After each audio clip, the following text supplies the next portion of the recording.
Good evening, good morning, or good day. It's 2 a.m. with Jason, and the closing hymn this morning, There's a Fountain, just really hit me and stuck with me. And as I was thinking about what to do for devotion tonight, I really thought it'd be intriguing to delve a little bit more deeply into who he is, the guy that wrote it, William Cowper, and the story, because it is a fascinating one. 1760s, 1750s earlier is when he was around, and um, he was a famous poet. Wrote a lot of poetry. He loved Latin. He spent a lot of time retranslating the Iliad and the Odyssey, and he just really was well known for that. He really struggled with depression and insanity.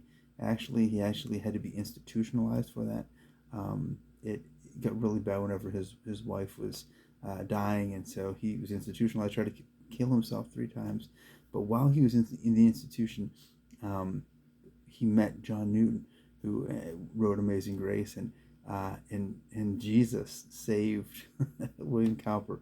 And the first hymn that he wrote after getting out of the asylum was "There Is a Fountain," and which is an amazing story. He also did a lot of other work with John Newton, especially concerning the slave trade, which John Newton was an abolitionist, and so they wrote poems and actually some hymns as well about that. He wrote for a newspaper too, just trying to get rid of slavery in England. So it's just an amazing transformation of what happened in his life. And he was in a really, really dark place. And so I'm going to read through the lyrics again. And as you listen, think about, here's a guy who 3 times tried to kill himself. His wife is dead, and he is just in a bad place. And yet God grabbed a hold of him. And so when he is writing this, um, just have that in mind as you're listening to these words. There is a fountain filled with blood, drawn from Emmanuel's veins, and sinners plunged beneath the flood lose all their guilty stains. Lose all their guilty stains, lose all their guilty stains, and sinners plunged beneath that flood lose all their guilty stains.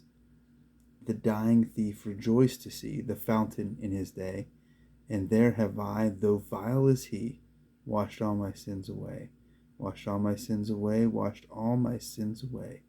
And there have I, though vile as he, washed all my sins away. Dear dying Lamb, thy precious blood shall never lose its power, till all the ransomed church of God are safe to sin no more, are safe to sin no more, are safe to sin no more, till all the ransomed church of God are safe to sin no more. Ere since by faith I saw the stream, thy flowing wounds supply, redeeming love has been my theme, and shall be till I die, and shall be till I die, and shall be till I die. Redeeming love has been my theme, and shall be till I die. When this poor lisping, stammering tongue lies silent in the grave, then in a nobler, sweeter song I'll sing thy power to save. I'll sing thy power to save. I'll sing thy power to save. Then in a nobler, sweeter song I'll sing thy power to save.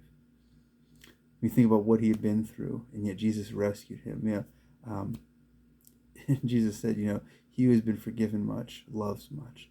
And William Cowper is a great example of him saying, man, I don't deserve it, and yet God has greatness, and I'm going to live the rest of my life for him.